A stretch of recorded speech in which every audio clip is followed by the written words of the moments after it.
Hey, welcome to our podcast. I'm Jolene. And I'm Dolly. And we're here to weird you out. With sex. We recorded the episode you're about to hear a while ago. The audio is rough. This was before we had access to better tech. You'll notice that we've recorded new names over the old audio to protect privacy. Yeah, we really don't want our moms to hear this. Or our bosses. As an extra note, this episode we were joined by an unexpected guest host. Dolly's beloved dog Pork can be heard in the background making a few snuffly comments of his own. Jolene, what content warnings are there for us today? In this book, there's mild violence and sexual harassment, as well as kidnapping. Listener discretion is advised. On with the show.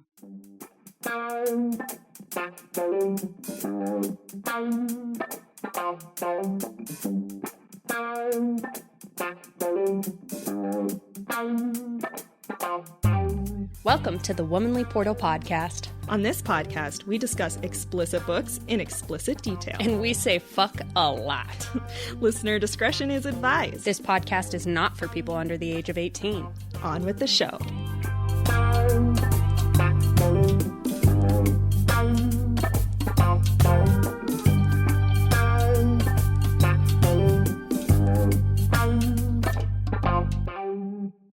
Hello, and welcome to the Womanly Portal podcast.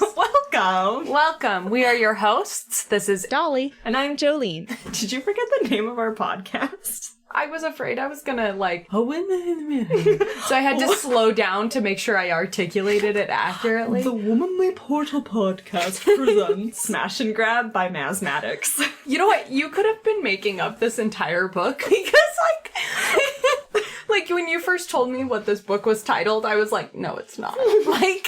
Like Smash and Grab does sound like the name of a porno. It does. Yeah. It definitely does. And it's actually called that because of the thievery, I think. Well, yeah, they would have needed to, make the sex better? More sex. What? 365 that sex. They would have had to make the sex more. The sex more better. Yeah, more better. Or just what, to make it a porno? Or to make it about the smash and grab. They would have had to smash and grab. Yeah. Well, they did. Well, we'll get there.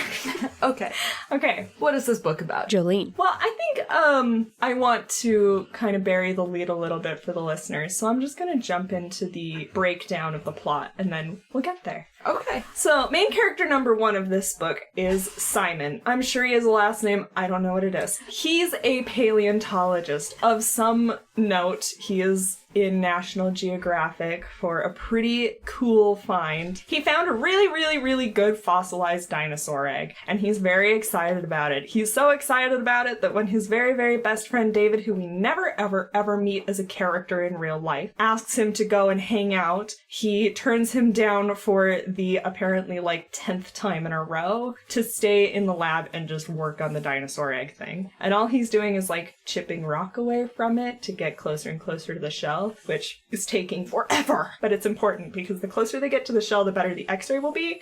And they're very sure that there's a perfectly fossilized baby raptor in there because the egg was flash fossilized, I guess, right when the baby was hatching out of the shell. So they're all think of the impressions of the feathers on the rock. They're very excited.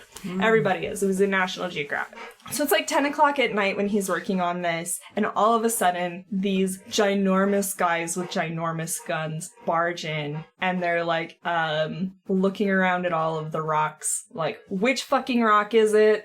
Pull up the picture. The picture is from the National Geographic magazine where Simon talked about the fossil. There's a picture of him on the cover. They see him in the lab. They're like, oh, good. So you know where the rock is. Tell us which rock it is. And he's not telling them which rock it is. And they look at the picture again, and all of a sudden, their brains get it. Oh, it's the rock right there on the table. It looks just like the rock on the picture. You look like the guy in the picture. We're taking you and the rock hostage. But before they can take him hostage, while they've got a gun pressed up against his head, somebody smashes these cartel guys across the head with a baseball bat. This guy, baseball bat guy, is our other main character. His name is Dalton. What a terrible name.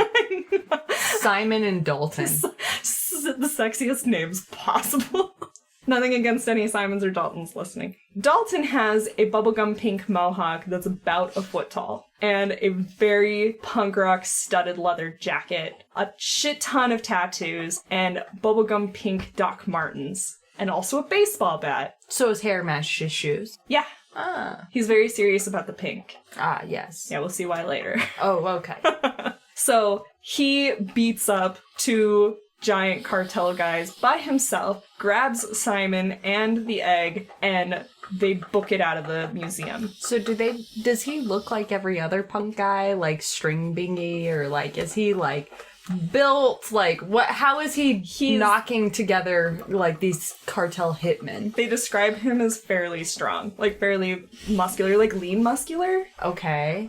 He's like kind of tall, not like ginormous tall like you hear in like HR romances. Simon is in his mid-30s and graying, and he's only muscular because he swims every day. All right. Mm-hmm. Nice. But he smells like a basement. They say that like 4 times. That he smells like a basement. Because he's constantly working in the lab, which is a basement. What? Yeah, they say that like 4 times. That's so gross. I know! That is... I know. Really unsexy, Simon. Not very sexy. So they ditch out, and Simon's like, excuse me, what the fuck? Did you just kidnap me? And Dalton's like, I mean, soft kidnapped, but also I'm keeping you safe. Also, don't drop that briefcase. We need that. And he's like, how am I supposed to trust you who wants to steal this briefcase versus those guys who want to steal this briefcase? And Dalton's like, don't worry about it. We're gonna go on a road trip to Texas. It's not a big deal. And they're in New York. So they're going on a cross-country road trip. Cool. To quote-unquote keep Simon safe from the Fossil Cartel. Windows down because Simon smells bad, right? Yeah. You'll know this because you know cars. They're driving a rodeo? Mm-hmm. What is a rodeo? You know, like the country song? Gotta catch that little red rodeo. No. I don't... Where's my fucking rodeo? Well, I'll pull up a picture for you. Listeners, pull up a picture for yourself. It's a gross SUV. What? I don't like that it's a gross SUV. I thought it was a much sexier car. What? Oh, I'm just severely disappointed by this car. I just am so surprised that you never listen to country music? Never heard that song. Yeah, I mean it looks a lot like a blazer, right? Like the shirt? Like a blazer, the jacket? Like another vehicle. Called a blazer. Why do they call it that? Okay, hold on. Why do they call any vehicle what they call them? I don't know. Blazer. The only one that makes sense to me is Jeep, and it's because it was a Willys GP, which means general purpose, and GP, when you say it fast, sounds like Jeep, and that's where the word Jeep came from. That's dumb. I know you love your Jeep. It's all dumb. It's all dumb. You just looked at me like, don't insult my car. No, I was looking at you like, men are the ones who have historically been in charge of cars. Of course they're dumb. Well, yeah, we gotta edit this out. Sorry, these Chevy Blazers are also not that sexy. I told you, they're very similar. Okay, anyway, so they're riding around in a rodeo that Dalton says he borrowed from a friend. Not sure if we believe him on that. He stole. Yeah. Okay. Simon obviously freaked the fuck out. Not only because he's been soft kidnapped, but he has to text his friend David to tell him where the fuck he is, because he usually talks to David every single day. And he's getting calls from the police because it's known that he was the last person to be at the museum at the time of the robbery, and they want a statement from him. But he's no longer in town. But the lady from the police station says to him on the phone, you can't just give me your statement over the phone, you have to come down to the... They don't know he was kidnapped? They don't know he was kidnapped. No. So they found 2 men who are knocked out. The doctor is missing, the egg is missing, and they thought, call the doctor, let's get his statement. Yeah. Okay. Yeah, and they're like, man, I wonder where that guy is. So at this point, he's like, okay, I believe you, Dalton. I believe that you are keeping me safe now. And so he's like going on this road trip. So he tells the police officer, I can't come into the station. I'm not going to be in town for a while. And she's like, well, where are you? And he's Now like, you're suspect number one, Simon. Exactly. And he's like, I'm just not in town. And she's like, I don't think you understand how bad that makes you sound. And he's like, well, I'm going on a road trip with my secret long-distance boyfriend from Dallas, Texas to meet his parents. And she's like, you're what? And he's like, look, I'm not out to my friends or my family, so you have to, like, keep this hush-hush, okay? And she's like, fine, but if you're not back in 2 weeks, then we're gonna come hunt you down in Texas, assuming that you stole your own fossil. And he's like, cool, got it, fine. At this point in the book, Simon has only been talking about, like, dating women. Like, he's got an ex-girlfriend, and he had a really bad date last week with some chick named Hannah. So we're not meant to believe that Simon is a gay man. This was just his excuse that he made. Yeah, I just thought I should mention that. I made the assumption that David was his boyfriend. Old roommate. David is married. Oh. Okay. And Yeah. talks to him every day. And talks to him every day. David has a beard. I don't know, because we never hear anything else about him. Like, he's constantly mentioned as, like, the only person that Simon has in his life. Like, he doesn't have any living family. He doesn't have any other friends. It's just David who's worried about him. And he's just, like, it's only mentioned as, like, Simon sent off another quick text to David. It doesn't say what he texted him about. It doesn't say how David's responding to this. It's just, that's it. That's He's his only giving connection. David a play-by-play. Basically. Yeah. Probably full of lies. Well. And David's just like, okay. Fine. So they hit up a motel to spend the night. Okay. And Dalton tells Simon what's going on. What's going on is there's a man named Hyena. Yes. There's a man named Hyena who is a rich man with rich friends he likes to impress. In order to impress them, he steals really cool fossils and shows them off. What the fuck? Yeah. Okay. So Hyena is the one who sent the cartel guys to come and steal the egg. So Dalton was sent in by an external team of vigilantes to save the fossil from being stolen, because the whole team's purpose is to rescue fossils from people who are just collecting them to collect them. Yeah. Okay. This is a very interesting vigilante team. Yeah. They're called Relic. Relic. We don't find that out until later. Oh, okay. Sorry. Cool. It's fine. Let's keep going. Okay. So Simon hears this from Dalton and he's like, yeah, that all makes a lot of sense. As a paleontologist, I can understand why the cartel would be interested in fossils. Sure. And Dalton's like, yeah, you get it. Great. And then they go on their way, driving all the way to Dallas on a road trip. And the entire time that they're on this road trip, Dalton is just, like, not even soft hitting on Simon, just, like, fucking with him, hitting on him. In that, no, not, Wait, what? Your eyebrows went up, like, not fucking him. No, but like... Like, he's doing it in that way that, like, he's teasing him, you know? Okay. He assumes Simon is a straight man. He likes to watch him squirm. So he's just fucking with him, like, oh, don't you want to share my bed tonight? Okay. Yeah. Or like, oh, does this give me blowjob points? What the hell are blowjob points? Points towards deserving a blowjob. Like brownie points, but for blowjobs. How many do you have to get before you get a blowjob? I assume it's like a stamp card, so like probably 10. Okay. They didn't explain the currency rate of that? Okay. No, but that's my assumption. I would have really enjoyed a price index around blowjob points, but... Yeah, I mean, I really feel like you have to beggars get, can't be choosers, I guess. Yeah, I think it probably is a complicated currency system because different activities would warrant you a different number of blowjob points, right? Right. Like, buying me potato chips is probably only 1 blowjob point, but buying me Cool Ranch Doritos is at least 3 blowjob points, because I love those. Okay, yeah, right, but ultimately how many it takes to get to a blowjob is still the same. Probably. That makes sense. Oh, the other thing that you need to know about Dalton is that his entire thing is that he's just a punk rock fuckboy. All he cares about is eating, fucking, and his mohawk, pretty much, and dinosaurs. Eating, fucking, his mohawk, and dinosaurs. Yeah, those are like his 4 major things. He's got a well-rounded personality, it sounds like. He does. Also, the audiobook narrator reads his voice as like a California surfer dude. I think that's what he thinks punks sound like. So he's like, yeah, bruh. Yeah, exactly. Yeah, he smokes a lot too, but it's not weed, so I don't know why he sounds like that. So they're on this road trip and Dalton is like, he's the fun one, okay? And he's kind of known amongst his team for being like a little too carefree. Okay. Like he just fucks around a lot. Like he just goes and fucks off. It's one of the main pillars of his personality. He's got 4 pillars of his personality, and one of them is fucking. Yeah. Okay. Fucking around, fucking off, fucking up, all those flavors of fucking, and more.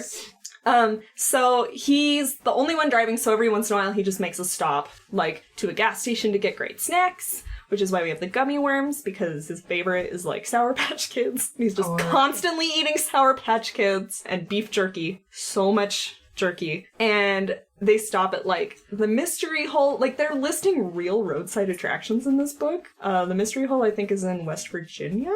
It's like this place where, like, the space-time continuum is supposed to be a little bit floopy, and they built a house that's all weird, and part of it's upside down. So they stop at the Mystery Hole, and Simon is just not impressed. With the Mystery Hole. At all. Yeah, he's like, I've seen Glory Holes way better than this. And they don't even describe it. They just, like, they park at the Mystery Hole. The next chapter, they switch perspectives from Dalton to Simon, and Dalton's like, wait, you weren't impressed with that? And Simon's like, no, not really. And he's like, not even with the room that was completely upside down? No, not really. And then they drive on. I have a cool dinosaur egg. That's my entire personality. Yeah. So Simon's entire personality is paleontology. And that's it. Yeah. Naturally. Paleontology and smelling like a basement. Gross. And swimming. Cool. But they only mention that twice. Ah, yes. Yeah. Okay. And small side hobby. And being lonely. Yeah. Yeah. He smells like a basement. Yeah. I don't think you can smell like a basement and not be lonely. I don't know, sometimes I smell like a basement. But sometimes you're lonely. I've never conflated those two before. So Dalton's like bummed out that Simon's not at all interested in his roadside attractions. But he's even more bummed out because the road trip gets cut short when his boss, Montana, I think is his name, when Montana calls him and is like, hey, Hyena knows where you guys are, so you're gonna need to, like, hunker down in a safe house for a few days. So they go and stop at a safe house that is built for one person. It's insanely tiny. The couch is smaller than a love seat, and the bed is a twin. What? How did they just had a safe house exactly where they were? Yeah. Near the Mystery Hole? Near the Mystery Hole. Mystery Hole safe house. Got it. I believe they're still in West Virginia at this point. So I've read enough romance novels to understand where this is going, right? Naturally. 3 days in a safe house. Obviously there's gonna be fucking. Yeah. There's not. What? There's no fucking in the safe house. Okay, but is Simon, like, he's becoming irresistible? Simon is? Is Simon thinking that about Dalton? Well, Dalton is already like, yeah, I'd fuck your ass, because that's just who he is as a person. Yeah. And Simon is like, I've never had a crush on a man before. This is weird. I don't understand my feelings. That's where he's at. Okay. Mm-hmm. And Dalton is starting to get to the, I don't just want to fuck your ass, I want to fuck your personality. You mean paleontology? Is that because he really likes dinosaurs? A little bit. Oh, okay, good. So they're at the safe house, and they're trying to figure out how to waste time for 3 days. Dalton goes to take a shower. So Simon is sitting on the teeny couch, and he puts on John Wick. He watches John Wick, and then Dalton has very few boundaries. I believe he comes out stark naked. This is not the first time that Dalton's been naked in front of Simon. He's, like, usually naked. He sleeps naked. He likes to come out of the shower completely stark naked to fuck with Simon anyway. So this is not new, but this is new in so much as Simon has started to catch feelings. Ah. Yeah. And so now he's doing the like up and down. Yes. To Dalton. And this is when we get a good description of Dalton's tattoos. Oh. Because he's covered in them. All right. His back is a large graffiti art style piece that says relic in like spray painty text with like all kinds of colors around it. Okay. And the rest of his body is just covered in like dinosaur themed tattoos. Naturally. And some, like, standard, like, 1980s classic tattoos. Yeah. Yeah. Like, you know, probably a heart that says mom or some shit. Yeah. So Dalton is like, what are you watching? And Simon says, John Wick. And he's like, never heard of her. And... And Simon's like, are you fucking kidding me? And he's like, does it have dinosaurs in it? And he's like, no. And he's like, but I'm not interested. And he's like, but it has Keanu Reeves in it. And he's like, oh, then I'm interested because hot guys. And he's like, okay, well, let's have a John Wick marathon then. So they have a John Wick marathon. But while they're having a John Wick marathon, Simon is, like, staring at Dalton's tattoos. Pretty sure he has pants on at this point? I would hope so. I can't remember. The weirdness of just one person being naked while you're watching TV and the other person being fully clothed. I feel like if he was naked at this point, I would have remembered. So I'm pretty sure he put on clothes. Or you would have been like, there's no way they're not fucking. I know, because the couch is basically a one-person couch. Yeah. They're really close. So he's looking at his tattoos and he just reaches over and like touches Dalton's arm. And Dalton's like, excuse me, what now? And he's like, you have a tree star. What in the hell is a tree star? I'm so glad you asked. A tree star is from the movie The Land Before Time. It's the world's most delicious leaf, and it's Littlefoot's favorite snack. Okay. He has a tree star on his arm, and that touches Dalton right in his paleontological heart. Simon? Simon. That touches Simon right at his paleontological heart. I still don't think paleontological is a word. Let's make it one. It is a word now. You heard it first here, listeners. I'm a scientist. Expanding the English language via smut. So they have like this heartfelt moment where he's like, you know what that is? Of course I know what that is. My entire personality is paleontology and smelling like a basement. And that makes Dalton catch a little more feelings. And then I cannot remember, but I believe he drops Trow to be like, if you like that, you'll love this. He's got a whole leg piece that's the characters from The Land Before Time smiling and chasing a tree star. I think your brain paused. Wait, what? My brain is trying to like, if you love that, you'll love this. Like, that's the creepiest thing ever. Let me see if I can If anybody ever did that to me, if I was like, hey man, great tattoo, and they were like, check this one out, and started taking off their pants, I would yell. Oh, he didn't drop Trout. Okay. Says, I hadn't realized I was touching his tattoo until he moved his wrist again. It's really detailed. I pulled my hand away, embarrassed. I reacted without asking. I can't believe you have a tree star. It was the first movie I ever watched, Dalton confessed. I'm not a salad guy, but I wanted a tree star so bad after that. Oh, you'll like this. He leaned down and pulled his jeans up over his right calf muscle, which was a feat considering how tight the fabric was around his leg. Racing up over the side and around the back of his leg was the entire cast of cartoon dinosaurs from the same movie, smiling and chasing a tree star. Holy shit! I leaned down to see it. That's great! Thanks! You know, I can show you all my ink if you want. He grinned at me, apparently unable to let the moment go without being ridiculous. I'm good, thanks, I snorted. Wow. And that's the dynamic between these two through the whole book. So, this is just important for later. You have to understand. The Land Before Time. So, that happens, and that night, I think is their first night in the safe house, and they have this whole conversation where Simon's like, nah, I'll just sleep in a sleeping bag on the ground, thanks. And Dalton's like, cool, I give you like 10 minutes before you realize it's cold on the ground and you'd rather sleep in the bed. And he's like, no, it's cool. And then 10 minutes later, he crawls into bed with Dalton. Ah. Yeah. And they have a soft cuddle. And a soft cuddle? A soft cuddle. What does that mean? Just like a little bit of a cuddle. Ah, okay. Nothing No big spoon, little crazy. spoon. No spoons yet. Okay. There will be spoons later. I think it's the very next day. Dalton goes off on his own.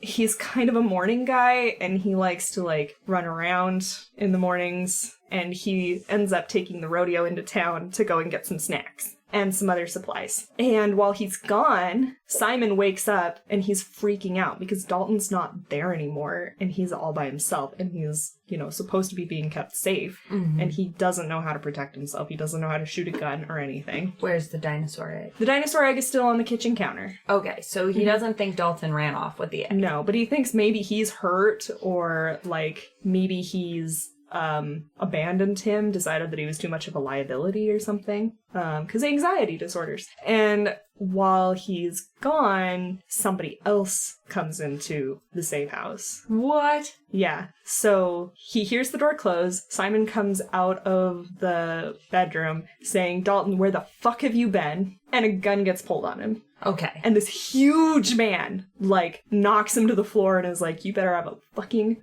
good excuse for why you're here. Or, you picked a bad place to hide. And so then, while this is all going down, the rodeo pulls up and they can hear it from outside. So Simon takes the opportunity to shout, Dalton, run! And the big guy is like, wait, Dalton? And then from behind him again, a baseball bat gets swung, but the big guy grabs the baseball bat. Okay, yeah. Because he knows Dalton. Yeah. It's not their first rodeo.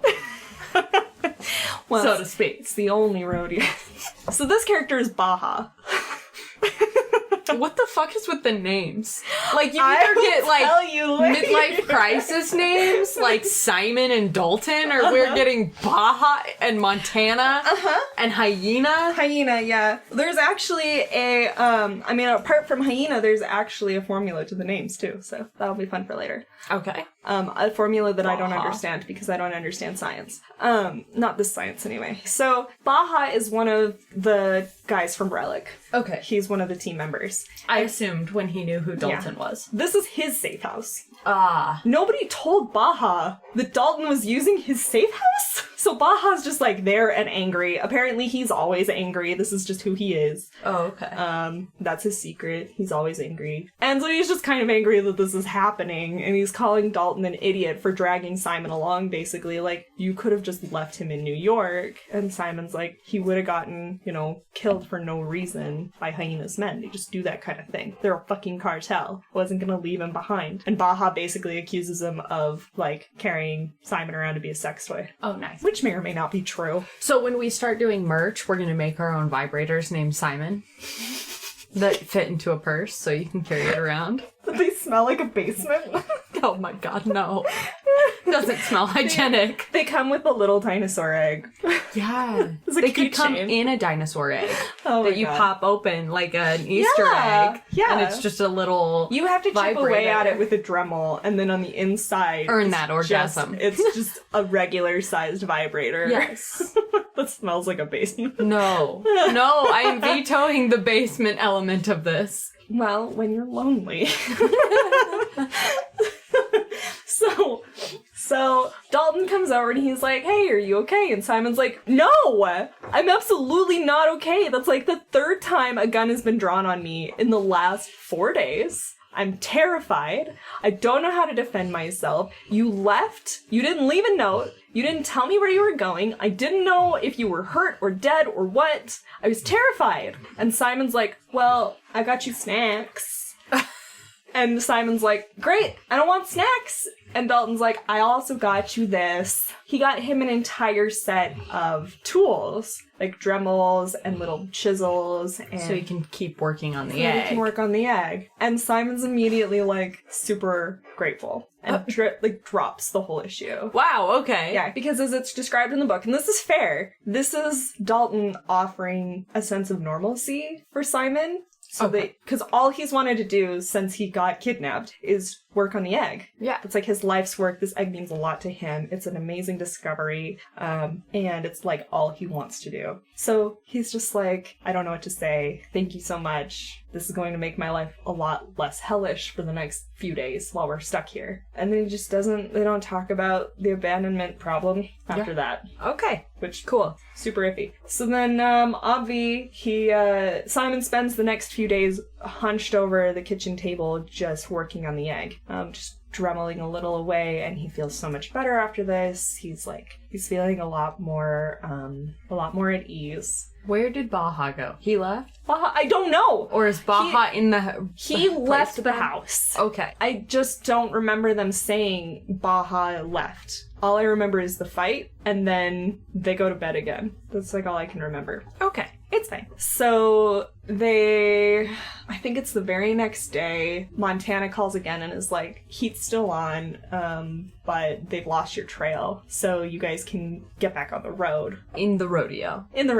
Is it red? I don't know. Because it feels like a reference to the conference. Probably red. It feels like a reference to the country song. I'm gonna be honest with you. I don't think that Dalton, the character, would drive anything that wasn't a bright color. Yeah. Yeah. Oh, also, this is very important. He has snake bites. This is important. The piercing. Yeah. Yes. This is important. It's important. Okay. He's very punk rock. Anyway, so they get back on the road, and Dalton's like, cool, we're clear for more road trip shenanigans. And Simon's like, I really think we should just go to the next hotel. And Dalton's like, abso-fucking-lutely not! We are not taking a cross-country road trip without stopping at some stops. And the next place that they stop is, I believe it's called Dino Land or Dinosaur World? Let me see, it's a real place, so I should probably get this right. Dinosaur World. It's called Dinosaur World. Okay. So they go to Dinosaur World, but it's closed for renovations. What? Dinosaur World is this kind of place where, like, they just have a bunch of statues of dinosaurs that are, like, not at all realistic, and you just go to it like it's kind of a zoo. So they get to Kentucky, and they pull up to Dinosaur World, as, like, a surprise. And Simon's like, are you fucking serious? And Dalton's like, absolutely. And Simon's like, it's just gonna piss me off because the dinosaurs aren't realistic. And he's like, that's half the fun of it, is listening to you shit talk on the dinosaurs. So they go up, they're getting pretty stoked on it, but it's closed for renovations. Mm-hmm. So they decide, and actually Simon decides because he notices that Dalton's like super disappointed. He's like, man, this really like meant a lot to you, didn't it? And Dalton's like, yeah, I really wanted to go to this place. And I don't know when I'm ever going to be in Kentucky again. Like, I don't know when I'm going to be able to do this again. He clearly didn't know about the one in Texas. Or Florida. Or Florida. So Simon's like, well, let's break in. So they break in, and they go walking. New personality trait unlocked. So they hop the fence and they start walking around and they're having a good time, and Simon's just shit-talking on all the dinosaurs, pointing out all the historical inaccuracies, like none of them have feathers, and their heads are all shaped wrong and shit. And they get up to the raptor, the velociraptor, which I'm sure that you're aware of this, but the velociraptors in Jurassic Park are actually based on Utah raptors. Yes. But Utah raptors doesn't sound scary. Velociraptors are actually super tiny. Mm-hmm. They go through all of this in the book. Simon is explaining all of this, and he's like, all they got right was the talon shape. Like, his head is shaped completely wrong. There's no feathers at all. Like, these ones definitely had feathers, and, like, this looks way more like a Utah raptor, and blah, blah, blah, blah, blah. And Dalton is, like, losing his shit. He thinks this is the funniest thing in the world. He's all about it, and it gives him, like, mad feels. So while they're sitting on the raptor, a security guard comes and he's like, hey, you guys can't be in here. So they book it and they hide, and like they're joking around, and Dalton's like, say that this was your best date ever. And Simon's like, it wasn't a date, because this is that thing that they do. Mm-hmm. And Dalton's like, say it or I'll scream. And Simon's like, no, Dalton, shut the fuck up, dude. And Dalton's like, no way, I'll seriously do it. And he starts to stand up, and Simon like tugs him back down, and he's like, so say that it's your best date ever. And Simon's like, no, Dalton, stop it. Like, seriously, I'm gonna get arrested. And Dalton like stands back up, and Simon pulls him back down. And to shut him the fuck up, he kisses him. Yeah, no? Okay. Yeah. Okay. So Dalton, like, it's cute, but it also, it's like, if he cute. can't say it's a date, and then he's, like, comfortable. Yeah. Like, I don't understand how his own internalized homophobia works. I don't either. So Dalton, like, smiles and does the, like, zipped lips thing, and then the security guard walks past, and they book it and hop the fence, and when they get back in the rodeo, Dalton's like, so, was it your best date ever? And Simon's like, yeah, it was my best date ever. And, apparently the kiss sealed it. Yeah, sealed the deal. Well, because obviously he wanted to kiss him, or he wouldn't have, right? He didn't get forced into that at all. Okay, so I have to make sure that I've got the plot line right here. So it's exactly the next chapter. They hit up a gas station And Oh, romantic. yeah, for snacks. Okay. And they're constantly getting snacks. I don't think they eat other than snacks. No, they don't. Sometimes they get pizza. Cool. Yeah, which is snacks. Yes. But also delicious. There's actually a really, like, pointed out scene where Dalton makes sure that Simon likes pineapple on pizza and points out, oh, you've got good taste in pizza too. And I'm like, okay. Alright, that's a weird stance for the author to take mid-book. It's just like, it's super sexy to like pineapple on your pizza. I know that's why I do. Yeah. I actually decided to It's like super pineapple sexy. on my pizza because it makes me hotter. It does. It's why I'm hot. Ever since you started eating pineapple pizza, I've just thought, God, Dolly is so much hotter these days. There's just a glow about you. It's the acidy spit I get from the pineapple. It's the mouth source. So while they're at this truck stop, the lady at the register is like, aren't you that guy?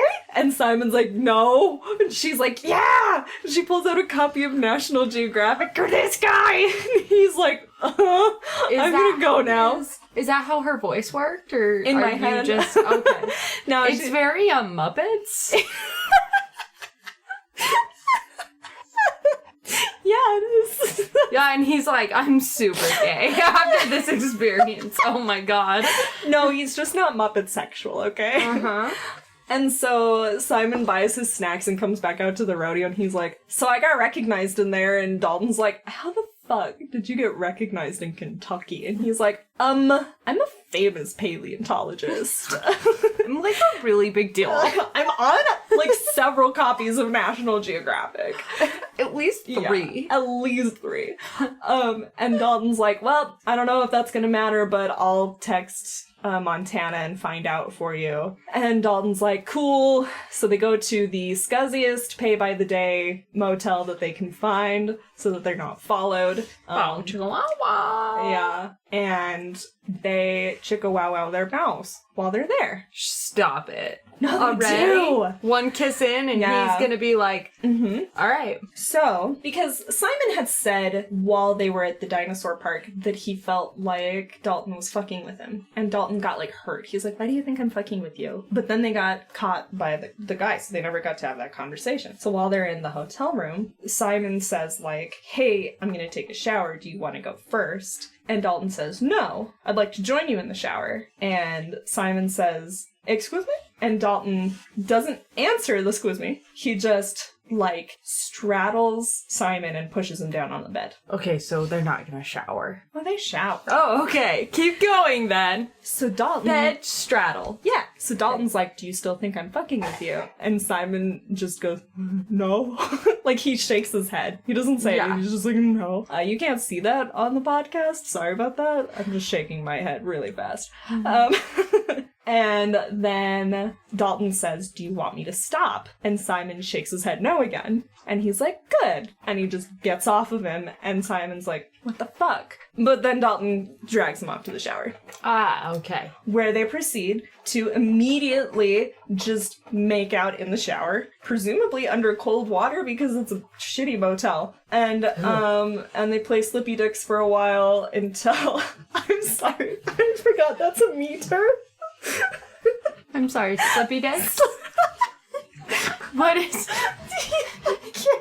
Okay. Like they keep slipping out of the hands, or they use the soap to like to lubricate, so then it's like nice and easy to give him a handy. Is that what we're talking about here? Okay. No, okay. Do you remember when I read that really, really awful gay porn that was a cowboy porn? Yes. And they just did that thing where they were laying on top of each other, letting their dicks just like slip around each other. And I was like, there's no way that Slippy Dicks is a real thing, right? And I texted you, and I texted every gay man I know to ask, is Slippy Dicks a real thing? Because I need to know. And all of them said, yeah, that's just grinding. And I was like, okay, it sounds silly in print. So when you call it Slippy Dicks, I had to have a word for it. It does like Slippy Dicks, like well, because that was the visual. It was like 2 sausages just going like one Why were they horizontal back and forth. Why were they going back and wouldn't it be this way? Like It wasn't in the cowboy porn. Wouldn't it be long? Like why would you be like you'd have to sway your hips rather than rock it? I know, it was a bad book. Like this is not a natural position. No, so now that's just what I call it. Honestly, podcaster, you should be really happy that you can't see me like scooting back motioning how swaying versus rocking. It's really ugly. It's pre-pineapple on pizza ugly. So now I just, when there's two penises and they're front grinding, I now call it slippy dicks. Okay. So they're playing slippy dicks. In the shower. In the shower. Up against the wall of the shower. Seems dangerous. It's one of those standy showers. Okay. And then there's some hand job action. Okay. And then... easing Simon into it, right? Well, I don't know. They pretty much just immediately jump into hand job time. Well, but what I mean is like... oh, like not Simon knows how hand jobs fuck, work right? if he's ever masturbated, but like... Mm-hmm. Yeah, I don't know that he's ever had anal or been a bottom. Yeah, he's not ever been. I'm trying to remember how soon it is when they do more sexy things. So they just do handy times. Great. They just do some handy times, but it's the best handy times either of them has ever had, obviously. Wow. Yeah, and it's really fast, which felt realistic. Double hand or what? No, they're just both jerking each other off, and they've just both had so much pent-up sexual frustration for the last week and a half that I'm like, no, that probably tracks. Okay, It was like a 3-minute shower. Good. Yeah. Yes. So hopefully it's warm at this point. I hope so. Ooh. Yeah. And then they like take a real shower and then they have some cuddles. Ah. And then Dalton wakes up the next day and he's like, just really wanted to go for a run, but he just settles for a morning after smoke, he says. So much smoking. The next day, they wake up, Dalton gets a smoke. Simon's not a morning person, he's kind of a sleep-in kind of guy, so Dalton doesn't get the morning fuck that he was after. But he wakes Simon up and is like, look, we gotta get going, we gotta get on the road. Wake up, get dressed, I'll buy you an Egg McMuffin on the way home, or on the way out. Alright. But then, as he steps outside to have a cigarette, something hits him on the side of the head. There's so much hitting in the head in this book. Yeah. Yeah. Not enough head. Anyway, so guess who that is? Hyena. I can't believe I missed you saying that. Yes, it is Hyena. Wow. Literally Hyena. He didn't just send goons, he came himself this time. Not in the If fun you way. want a job Mm-hmm. done right, you gotta do it yourself. Exactly. Yes. That's why we encourage masturbation. I was actually immediately, I thought of a bumper sticker, like, that we should just be like, if you want a job done right, do it yourself, period. Masturbate, period. Like, I definitely like to advertise how much I touch myself on my car. On the bumper of my car. It's advice. We're advising other people to touch themselves. You can easily say, no, I never want a job done right. I just want a job done mediocre, so I have a sexual partner. So it's Hyena and his guys. There's like a lot of them. There's like 9 guys this time. Okay, so he still brought his goons. Right, but he's the one who's hitting people over the head. Yes, masturbating in public. Exactly. Yeah. They do the whole action scene thing, and Hyena's guys bring Simon out of the hotel room. Where's the egg? The egg is in the hotel room. Okay, so they haven't found the egg. They haven't found it. Mm-mm. These And goons are kind of dumb. they're not great at their job, No. to be honest. And Hyena's there this time, too. So you'd think he'd be like, very first thing I want you to do, now that we've got them both captive, is I want you to go in there and find the briefcase. Yeah. Yeah. They know it's in a briefcase. Like, it's not that hard. But they actually don't have time, because the very second that they hit Simon, they've awakened the beast. That's the phrasing I came up with. Wait. Does Simon know? Simon does not know. Okay, well, neither do our audience, so why don't you unbury this lead as if you are a paleontologist? Let me uncover this. A dino porn paleontologist. Fossil of a lead. Yes. So Simon is knocked out cold. Oh, so Simon still doesn't know. No. It's not like Simon is like, I just had slippy dicks with... No. So he's knocked out cold, and Dalton is immediately, viscerally, like, instinctually pissed the fuck off because that's his person. Yeah. So he just immediately, without thinking about it, transforms into a raptor. A Utah raptor. He's a Utah raptor? He's a Utah raptor. What the fuck is he doing in Texas? Well, that's where HQ is. That's amazing. Are they all Utah raptors? No. Oh. No. But he does not kill, but does bite like 9 different guys. Why wouldn't he kill them? They've all seen him. They know his secret. Because it's the rule of their team not to murder people. So they're not they can hurt people, but they're not allowed to, like, kill them. I imagine it's also the rule not to have the world find out you're a fucking dinosaur. It is. They're not supposed to do that in front of people, and it's actually not good that this happens. But he didn't have any control over it. It just happened. It's like premature ejaculation, but turning into a dinosaur instead. Sure. It happens to us all. Uh-huh. Yeah. This is very important. Okay, hold on. So, after all of the guys run off, right, all of the injured and bloody hyena guys run off, Simon does wake up to see a giant dinosaur with his teeth covered in blood hovering over him. So Simon is like, I must be hallucinating. Exactly. Yes. Yeah, he's like, I've lost my goddamn mind. This is crazy. And he's like screaming for Dalton because he has no idea where he is. And he assumes that he's one of the people who's hurt. Yeah. And poor Dalton is just like, I can't talk, I'm a dinosaur.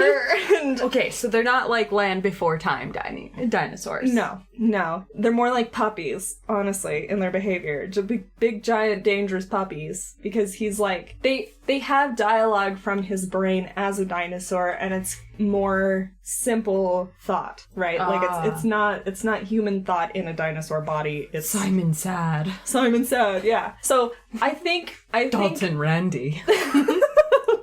I think endearments in romance novels are really hit and miss for a lot of people. Dalton as Dinosaur Dalton, referring to Simon as Pretty Simon throughout the entire book, is one of my least favorite of all time. Okay. Why? It's delightfully terrible. It's cute and awful. So that's part of this is like you just see the dialogue, like the internal dialogue from his perspective go from, more complex thought to they hurt Simon, they hurt Pretty Simon, and then he's just attacking people. And in this instance, it's describing him as like needing to feel like he's smaller so he can show that he's not a threat, and he's like shrinking down and he's like nuzzling Simon with his big old raptor snoot and like brushing all his feathers back. And so he does have feathers. He does. Okay, so I had this question before, but you buried the lead, so I couldn't ask you. So Simon is like worth his salt. So, like, he knows what dinosaurs look like, and he was accurate. He was right. Which is why Dalton was like having the time of his life when they were describing the raptors. Yeah. Okay. Yeah, exactly. But there's also a lot of things he doesn't know, because there's a lot of things that scientists don't know, which means that Maz Maddox, the author, made up a bunch of stuff about dinosaurs. Okay, plot twist. What if they end up being completely right? Like the author? Yeah, like in 400 years, like... No, they do. Like, people are reading this and they're like, how did they This was so accurate. Maz Maddox is from the future. Yeah. Could be. Yeah. Maz Maddox is a dinosaur transformer. We know a fair bit about dinosaurs, but I have a feeling that she probably got a few things wrong. Probably. So Simon is looking at this dinosaur and is like, where the fuck is Dalton? This is horrifying. It's really cool, but also scary. What's up with this raptor? Are those studs in its mouth? Like piercings? Do they get bigger too to like be like it just does not explain. Because I feel like it wouldn't show up if that were the case, because like obviously his jaw functions differently in dinosaur mode. I also don't know if he has lips. Where did his clothes go? They get torn off. Very Hulk. Yes. They explain early on in the book. So I did bury the lead. There are multiple points up until this point where he does turn into a dinosaur. Yes. Including the very opening scene of the book. Totally buried the lead. But he always takes his clothes off first. Except for when he's protecting Pretty Simon. Pretty Simon. So then he's looking at this dinosaur and he realizes that he's got studs in his mouth where the snake bites would be. And he's got feathers that are like mostly kind of like peacocky, but then across the top of his head and down his back, he's got basically a mohawk of longer pink feathers. Bubblegum pink feathers. His hair transfers over? No, he very specifically says that it took him a very long time to get that colored right, that they don't make that color in hair dye, and it was a lot of effort to get his hair dyed exactly that color. So he did the mohawk that to color match his dinosaur feathers. Ah. Yeah. Because his feathers are very important to him. He really, really cares and loves his feathers. Yeah. Yeah. Naturally. Yeah. Okay. So it's when he notices the mohawk that he realizes that this is Dalton. At which point, he passes out again. Naturally. And Dalton shifts back into a human, which I have to wonder, why didn't you do that sooner? I don't know. Maybe he just couldn't.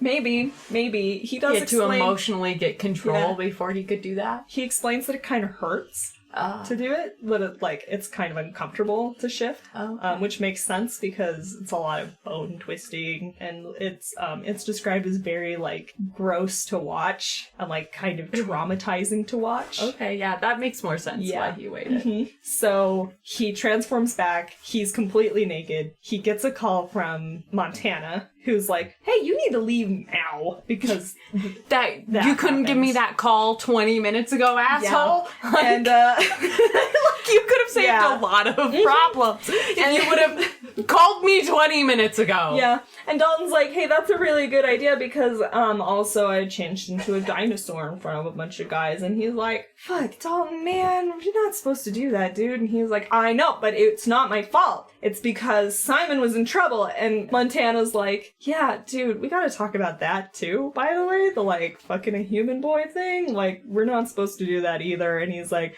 hey, look, you tell me what to do with my life the day I get to tell you what to do with your life. And Montana's like, could you just focus on leaving? And so he does, completely naked, shoves Simon in the rodeo, gets all their stuff in the rodeo. He's still naked. He's still naked. They drive off. Simon wakes up and he's like, and nobody at the motel is like, huh. Another guy out for a smoke. This is the weirdest shit I've seen today. Or is like, it's not even the weirdest shit I've seen. It's only 10 a.m. Like, oh my god. Fucking Simon wakes up and he's like, I have several questions. The first one is, why are you naked? And Dalton's like, okay, look, I'm gonna explain all of this to you, but we need to just drive for a while and then make sure we're safe and settle in, and then I can tell you all of those things. They need to pick a new fucking car. They do. I mean, they do need to, and also they do. Okay. I can't remember when, but they end up switching to a Toyota. I think it's at this point. A Toyota what? It just says Toyota sedan. Okay.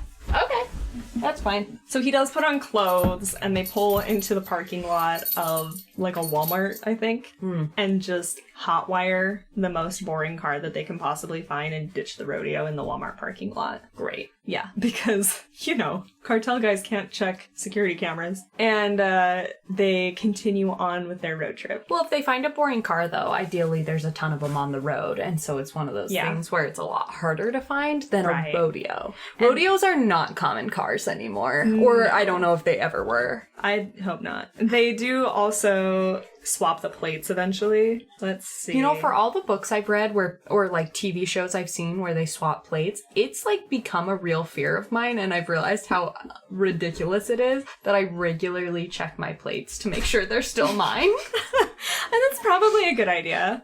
I don't think that many people switch plates. Like, I don't think it's that common. I don't know. I'm not sure, because I didn't think catalytic converter stealing was common either, but it really is. It really is, but that's because there's precious rare metals in it, and it's right at the end, so it's easy to pull off a car. So they swapped license plates. So they swapped license plates, and then they drive their asses to a different hotel. Somewhere else. I think they drove for like a couple of hours or something. Great. Yeah. They stop a lot. Yeah, they didn't get very far. No. They needed to fuck, right?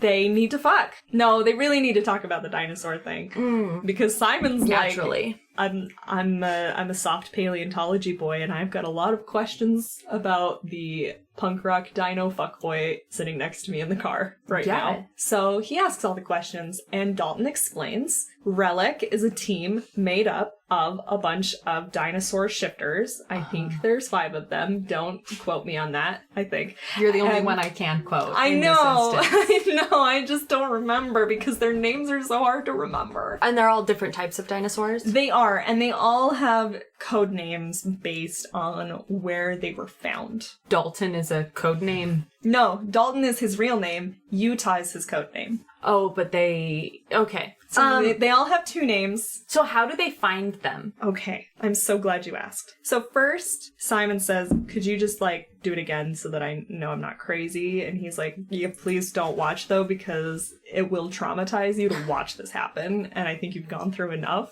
And so Simon, like, covers his eyes, and when he opens them, he cries from how happy he is to see a raptor in person, especially one with feathers. Okay. Because he's very, very into the feathers thing. Well, it is Obviously. a debate. It is, yeah. It's it a is. current debate in paleontology. Mm-hmm. It's a paleontological debate. My new favorite, probably made-up word. You're gonna be sad when it turns out it was a word, and you're like, I didn't make up I didn't a make word. that up. Fuck. God, I thought I was a linguistics person. Linguistical. I thought I was so linguistical. No, that is a word, right? Linguistical and no, I don't know. I don't read smart books. I read smut.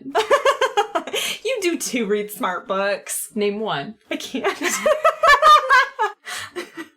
So they have the whole crying thing, and he's like, okay, I need you to be Dalton again so that I can ask you a bunch of questions. Okay, so then he covers his eyes again. Yeah. Okay. And It's very nice that Simon is willing to do that. Right. And Dalton explains all the stuff, including there's like an aquatic dinosaur. There's like... Nessie? Yeah. No, more like a crocodile. They're all Cretaceous period dinosaurs. Okay. One of them is a T-Rex. That's Montana. Montana is a T-Rex. That's so exciting. And Simon loses his shit. He's like, does he have lips? Because that's a debate too. For I would T-Rexes. just want tiny arms. Yeah, it's like, does he have tiny, tiny arms? But yeah, he's asking him like all kinds of T-Rex questions, and Dalton's like, could you not ask me if my teammate has lips when I'm trying to fuck you? That's kind of insensitive. And he was like, I'm sorry, I didn't expect you to get all jealous. And he was like, no, it's okay, it's just... He's like, Now I'm curious. Y'all are now objects to Yeah. me of scientific curiosity. And they are not humans. And let me explain. 65 million years ago... during the Cretaceous period, Dalton and all of his friends... They've been alive for 65 million years? Hold on. Oh my god.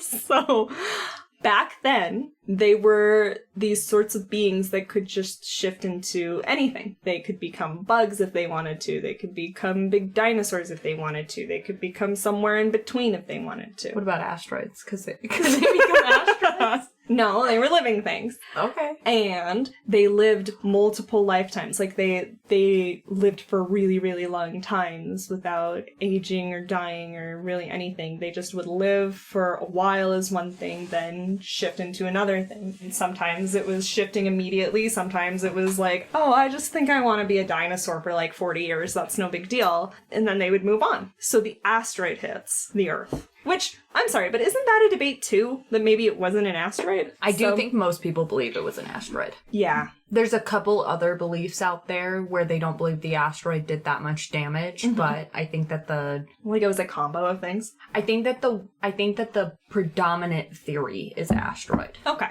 So when the asteroid hits, some of these creatures didn't die. They were buried instead, and they fell asleep until they were awoken by something. Dalton doesn't know what woke him up, but he wasn't woken up until the 80s.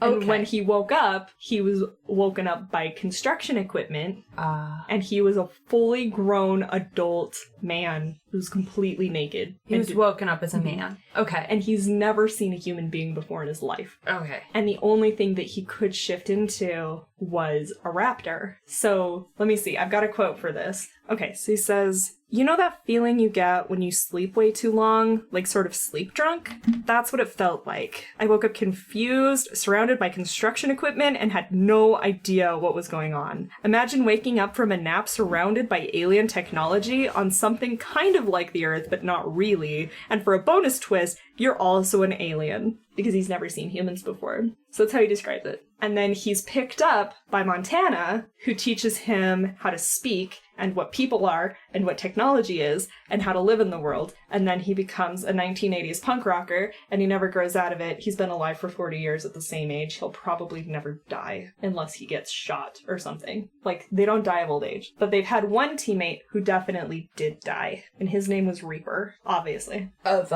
what did he die of? Oh, okay. I don't know, but it was traumatic for the whole team. Yeah. I guess if you don't really have a lot of experience dealing with death, it only makes it that much more traumatic. Yeah, which we will find out later, like, Dalton's had other mates, including life mates. So, like, he should be used to dealing with death, you know? But anyway. Okay. And then on later. So, Simon's taking this all in, and he asks, like, why would you tell me all of this? This seems like a really big secret, especially you're telling me you've never, like, no one on your team has ever told anybody this before or ever been caught before. And he's like, well, I trust you and I like you. So, you know, it just seems right to tell you, especially, you know, since you already kind of saw the whole thing. And then Simon just immediately pounces on him. Oh. And okay. they start having more sex. All right. Okay, since you're so offended that I didn't explain the last sex scene very thoroughly. We are a sex podcast. We are a sex cast. Yes. Pod sex. Gross. So he had explained the internal dialogue thing, like how his thoughts are a little more remedial when he is in dino form, more instinctual. And he told Simon that he calls him Pretty Simon in his dino head. And I guess Simon thought that was hot. Dalton definitely thought that was hot, because he says to Simon, mid, like, making out, he says, I want you to fuck me, Pretty Simon. And I'm like, I really don't want to be called that, but I'm glad Simon does. So I commend this sex scene because he does, like, immediately hop off once he gets consent and runs for a condom and a small pack of lube. Like, he's just got travel lube in his pockets. Nice. Yeah. You know what? That's really convenient. Yeah. Do they sell travel lube? They do. Nice. They do. They sell these, like, blister packs for just, like, a single use. And they give them out at Planned Parenthood. Oh. And my college. Your phrase blister packs makes it unsexy. Just like, I'm like, oh, I don't want that. Yeah. But that's what they are. They're like those rip off the top squeezing things, kind of like the salt packets at Wendy's. Yeah. But plastic and full of lube. Yeah. I don't know how you continue to make this travel lube less and less sexy. It's got a picture of your mom on it. No. So he grabs his blister pack and his condom, and he comes back over, and they make a big show of, he's like, he grabbed for the condom, but I swatted his hand away. I was gonna make this part of the whole thing extra agonizing for him by teasing him with it. Okay. So he, like, super extra slow rolls the condom on, and he, like... Okay, so Dalton is the one with the condom on. Dalton is putting the condom on Simon, sorry. Like, super slow rolling the condom onto Simon.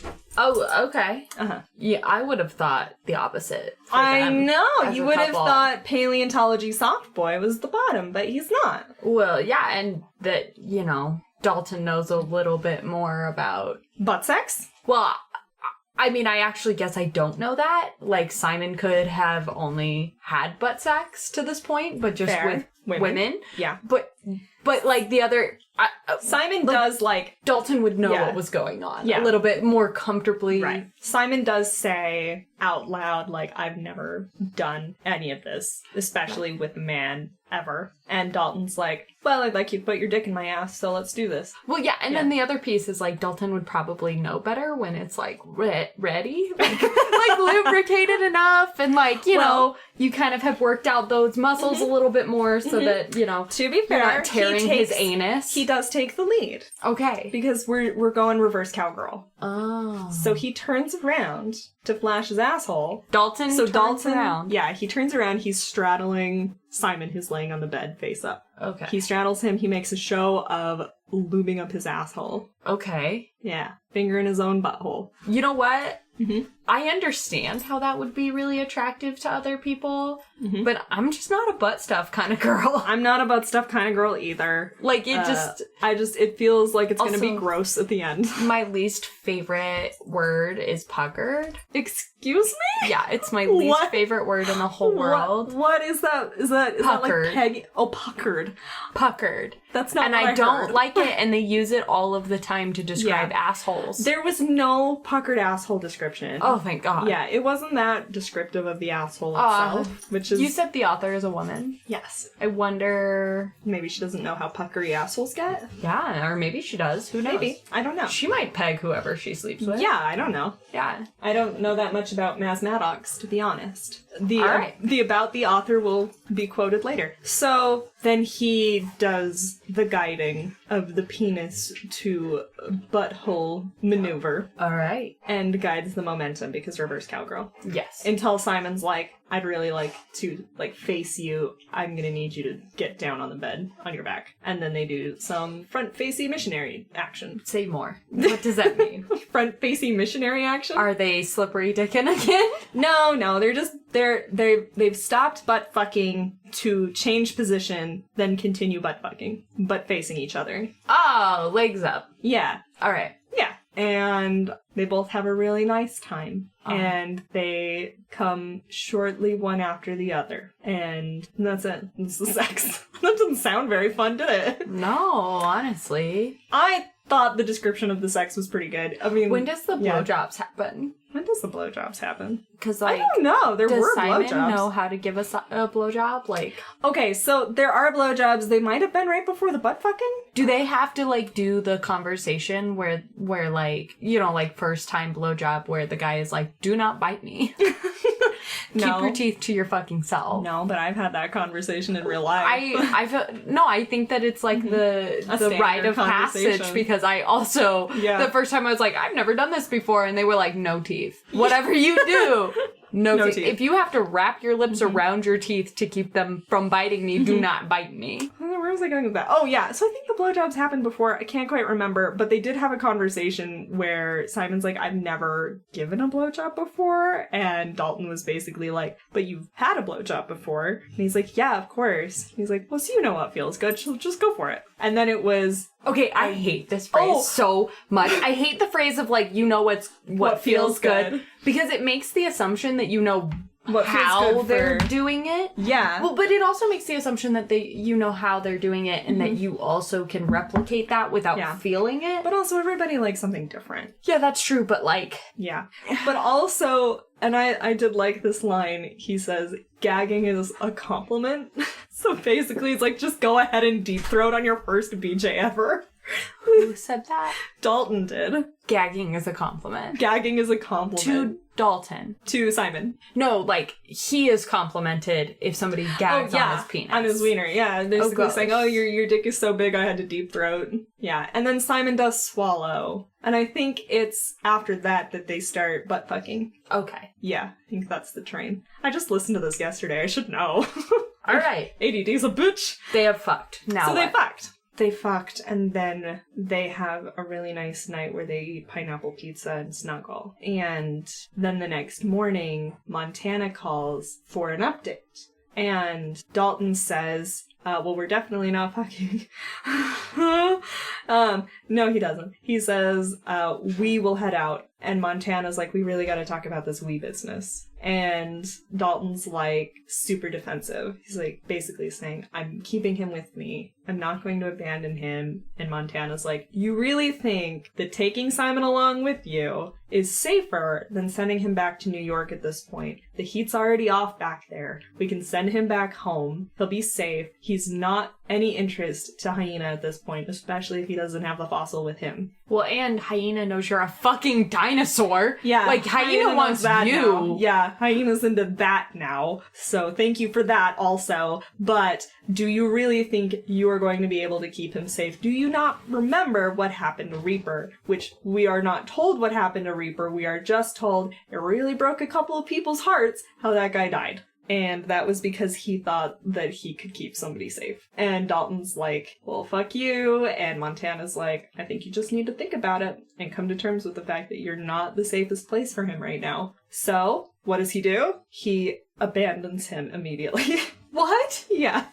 He calls Baja. And he's like, Baja, I need you to pick him up and take him to the airport. He leaves a note, and Who has the dinosaur egg? Well, we presume that Dalton took it because the briefcase is gone. He's packed Dalton's bag for him, and Baja knocks on the door, wakes Simon up. Simon hasn't even woken up to see any of this. He's woken up. Simon needs to learn how to be a morning I know, person. he really needs to wake up before 10 a.m. Goddamn. He pulls a lot of all-nighters, you know? As a paleontologist, all the action happens at night. Naturally. So Baja picks him up and tells him what's going on. Simon's obviously heartbroken, really pissed off, and they hit the road going to the airport, which apparently is like forever away because they're in the car forever. Like, we linger in this car so much longer than we linger in any other car ride in the book. And part of that is Baja saying, look, I know you feel like he did you dirty and he just abandoned you and shit got hot, but like, you have to understand that it's not selfish for him to try to keep you safe. It is selfish for him to try and drag you along while you'll be unsafe when he could do something about it. And Simon's like, yeah,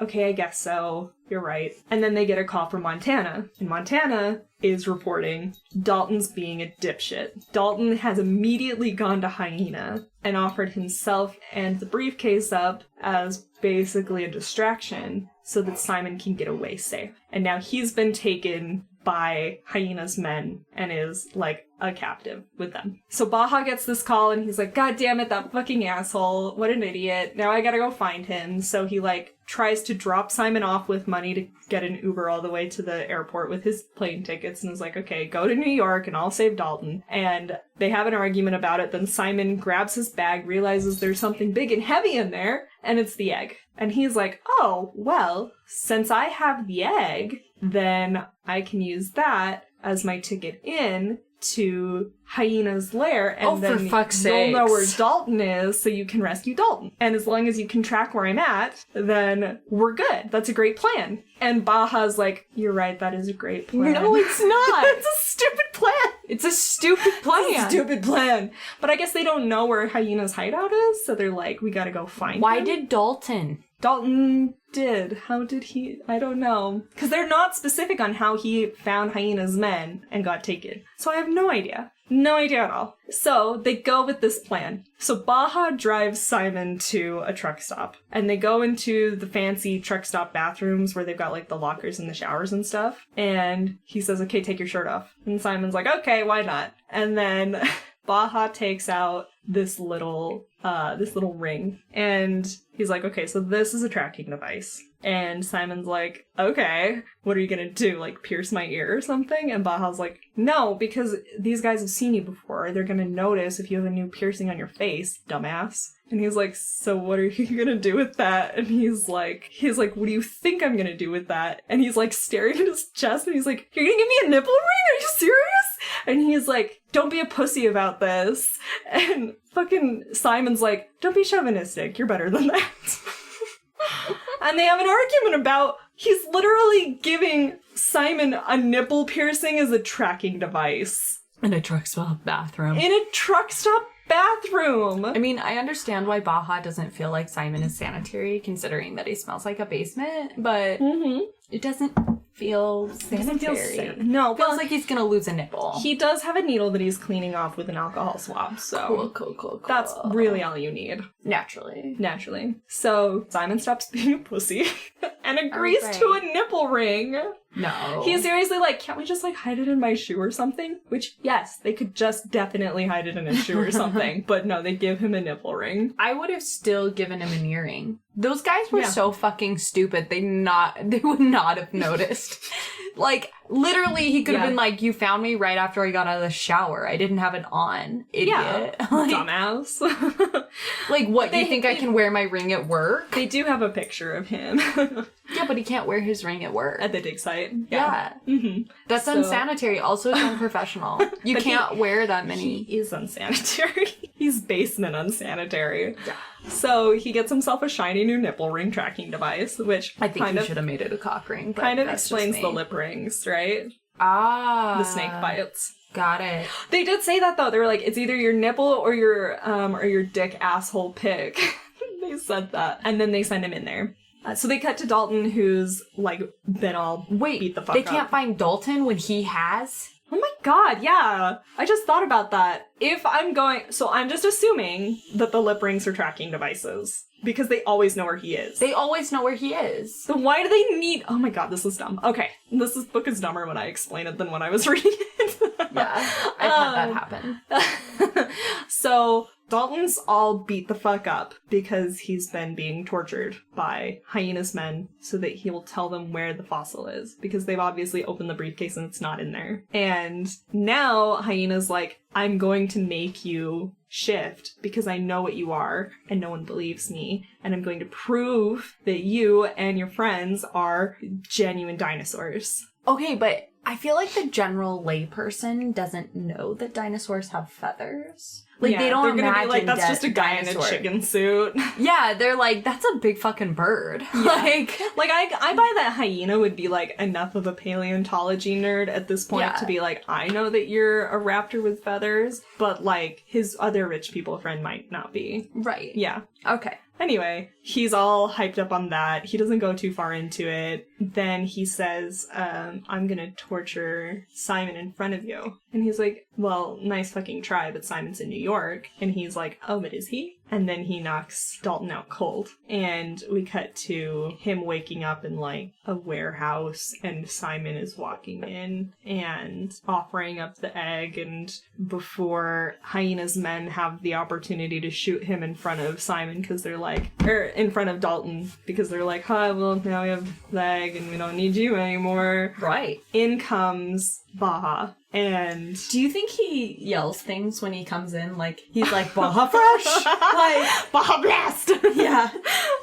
Probably. Well, it didn't say he did, but he comes in, he's doing some shooty shoots. I don't know, this isn't I'm not great at describing action scenes, but they threaten to kill Dalton right in front of him, and they've got, like, this whole brotherhood thing going on, so that's like threatening Simon in front of Dalton, and except with less fucking. And so Baja transforms into his aquatic giant crocodile monster. He's an aquatic. Baja makes more sense now. Yeah. Yeah. And he beats them all the fuck up. I think he kills most of them. I think he kills them all, which, again, we talked about this. They're not supposed to do that. So, like, is he not in trouble? He takes Dalton and Simon out of there back to Dallas. They just drive straight to Dallas, basically. Yeah. He's like, this is how you road trip, you This is how you road trip to a safe house, you dumb fucks. They get there pretty fast, and Dalton passes out and sleeps for a whole day, and Simon waits by his side the whole time. And when he wakes up, Montana comes in to have a private chat with Dalton. And the private chat is, okay, so we gotta talk about this whole thing, because you did a lot of stuff wrong. All the things, honestly. Fucked up. Montana is also literally described as the hero of a cowboy romance novel, which makes me really excited for his book in the series. Oh my god. Cowboy Dinos. Is he... He's from Dallas, Texas. So he is a cowboy. Well, I think he's from Montana, whatever, but like... But is he... So all of these books are gay romances, right? I think so. Why is it that every dinosaur is gay? Like, all of them. Like, the lesson is like, be only gay and you'll people survive for 65 million years. You fall asleep for 65 million years and wake up in the future. Only gay people survive catastrophes. Exactly. I think straight that's true. people just fucking die. Yeah. Yeah. Okay. It's bad news for our partners, but good news for us. Suck a dick, boys. Anyway. Well, if you do, you'll live. Suck a dick so that you can survive the coming apocalypse. Suck a dick and live. Yeah, good news. So Montana's basically like, look, we gotta talk about what happens next. And Dalton's like, I don't want to have this conversation. And he's like, yeah, I know. Are they gonna Men in Black Simon? No. Okay. No. But he's like, are you really going to ask him to leave his entire life, all his friends, all his family, his job, His one friend, his no family, his job, and move all the way to Dallas, Texas to live with you? And you've only known him for like a week. Are you really going to ask that of him? And Dalton's like, but I like him. And Montana's like, yeah, but you're being a baby about this. And you gotta realize, like, it's either he moves here or you move to New York. And are you willing to move to New York? He's like, I don't fucking know. He's like, well, you gotta have a conversation with yourself about this. So he goes in to see Simon. He says, look, I don't know if this makes me an asshole to even ask this, but here goes. And Simon's like, hold on, I'm gonna let you finish, but real fast. Can I show you what I've been looking at on the internet? There's this house like 10 minutes from here that's huge and awesome, and it's got like a huge backyard that connects to the forest, and I think it would be really awesome for both of us. And it's a bad commute into the city, but I'll get used to it, and I like podcasts and audiobooks, so it'll be fine. And Dalton's like, excuse me? And Simon's like, well, it's just that I applied for this job at the museum in Dallas, and I've got an interview tomorrow, and it's not a sure thing, and I'm probably jumping the gun, but I was just thinking, you know, if that goes through, then we can tour this house and move in there. And Dalton just, like, hugs him, and that's the end. I've never had sex with a man before. I'd like to move in with you forever. Yes. I'd like to buy a house with you. It was really good sex. It was really, really good. Really good sex. Yeah. Plus, he's a dinosaur. I mean, honestly, really. If he wasn't a dinosaur, the truth is that he just wants to fuck a dinosaur. Yeah. Well, So, and learn more about them. He's furthering his career by fucking a dinosaur. So that's the end of the book, but then there's the epilogue. And the epilogue is they fly to New York to talk to the police officer because he still has to give a statement. And do they still have the dinosaur egg? they don't mention it. They have it. They gave it to Relic, so I guess they gave it to Montana. And they don't mention what happens to it. They, like, don't mention if they did the x-ray on it, if they saw the impression of the feathers. So he just gave up his career. Like, this big piece that, they gave up that. Yeah, he gave up that fossil, which was a really big, important deal, and was going to give him, like, a lot of paleontological cred. Yeah, but he already had a lot, you know? And so she's like, so is that the secret boyfriend? And he's like, yeah, that's him. We just went on our road trip. No big deal. And I guess she takes his definitely falsified statement and lets him go. And they leave the police station to go and have dinner with David, who, again, we really did not hear anything about throughout the entire book. Those are the best secondary characters, let's be honest. So good. The ones that don't exist. David and Raptor. Yeah. Or David and Reaper. Reaper, not David Raptor. and Reaper. Reaper's dead, so... Yeah. His absence is less conspicuous. So, on the way to go see David, there's this little girl, and Dalton, I almost forgot his name. Dalton looks at her and, like, smiles, and she's like, I like your pink hair. And he's like, thanks. Nice unicorn shirt, I've got the same one.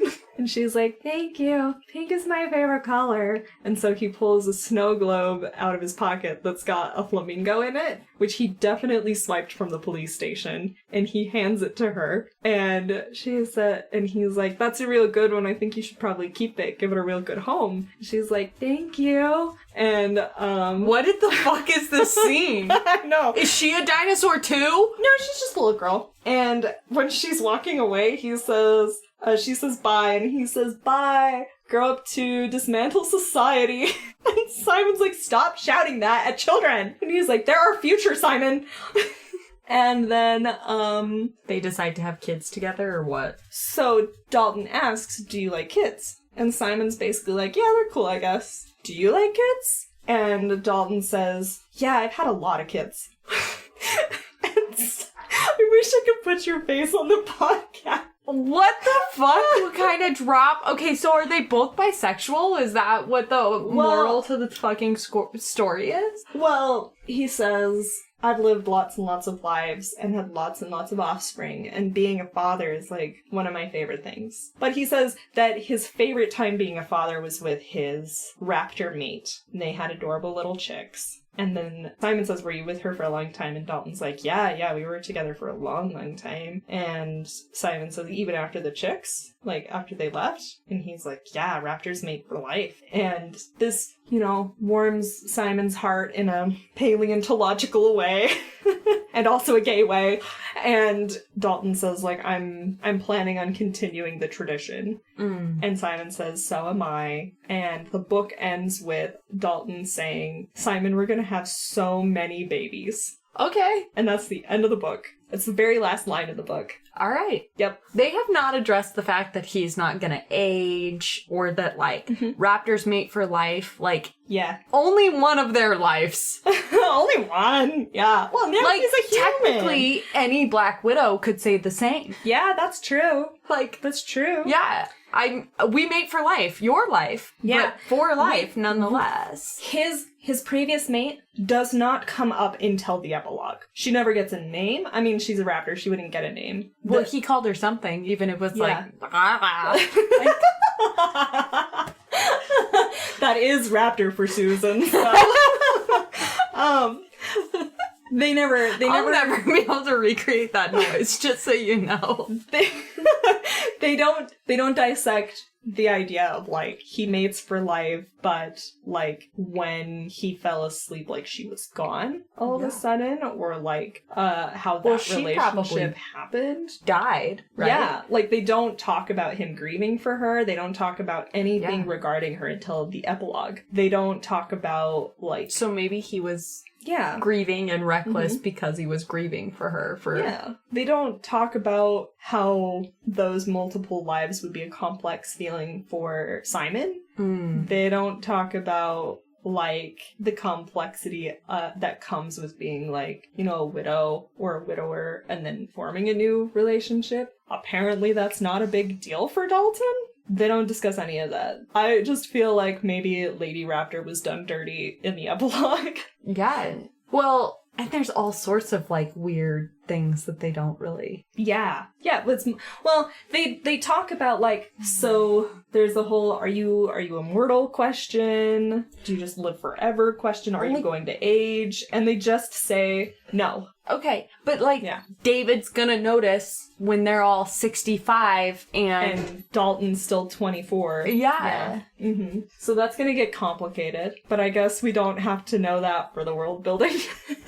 Okay. Yeah. All right. So that's the pod. What would you rate this book? So until I broke it down, I probably would have rated it at, like, an 8. I think after breaking it down and reliving the plot, I'd probably rate it like a 6 or a 6.5. I still think it was better than most books that I've read. Especially for this. Yeah, especially for this. So was the banter good? Did you like the way that they talked to each other? Yes. Yeah, okay. I thought it was, most of the time, I was like, I can get this, like, this back and forth teasing dynamic, because, like, that's minus Pretty Simon. Minus the Pretty Simon thing. Yeah. That's, like, all that Johnny and I do is tease each other. Yeah. So I can jive with some teasing. But I was not 100% convinced by the chemistry of them for, like, half the book. But they had so many more, like, experiences together that I would believe would make them fall for each other than most romance novel heroes do. Yeah. Yeah. Like, I read one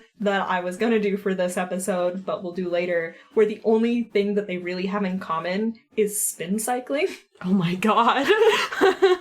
What the fuck? Yeah, that's, like, the only thing that they do together is, like, spin bikes, and I'm like, God, I hate this so much. Okay. So as far as gay porn goes, this was pretty good. All right. I loved I want to rate the sex, like, a 7. Okay. Or an 8, because of the lube and the condom, and the fact that they made it part of the sex and not just a thing that happens, like, oh, and you put a condom on. No, they made it, like, part of the experience. And the sex scenes were not 5 seconds long. They were multiple pages long. Nice. They were drawn out, and I thought they were pretty good. Like, as far as vanilla butt sex goes, it's pretty good. Great. It was very, It was like, They literally do missionary. yeah, but they also do reverse cowgirl, so it wasn't really vanilla so much as like cookies and cream.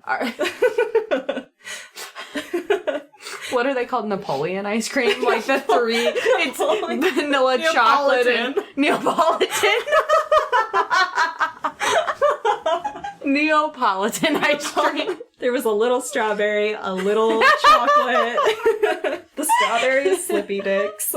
Yeah, so it wasn't too bad. Oh, just before we end really fast, can I read you about the author for this book? Yes, please do. Okay, it's very short. Maz Maddox has always wanted to be an author. Well, almost always. At first, she wanted to be a dinosaur, but that turned out to be extremely difficult. Giving up on her dreams to be a towering Allosaurus, she discovered her love for amazing stories and started writing her own. Maybe one day she'll try the dinosaur thing out again.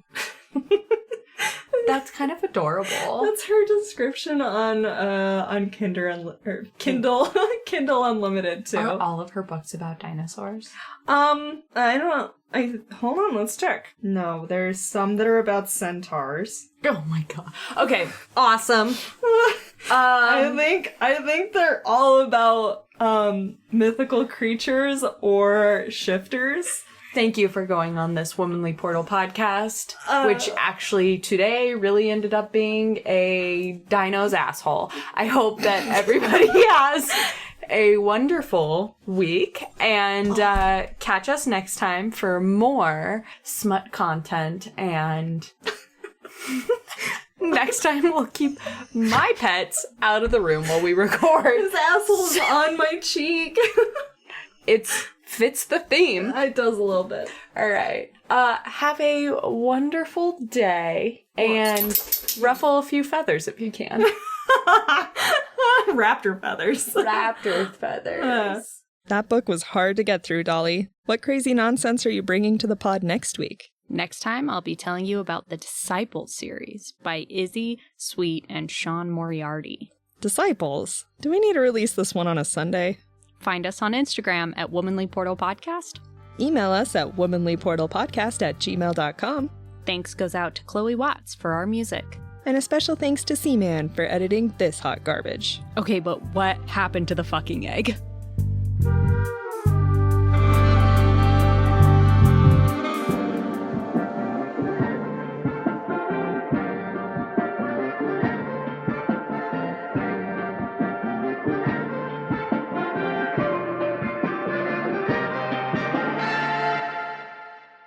The reason I don't do the editing is because it's not challenging enough.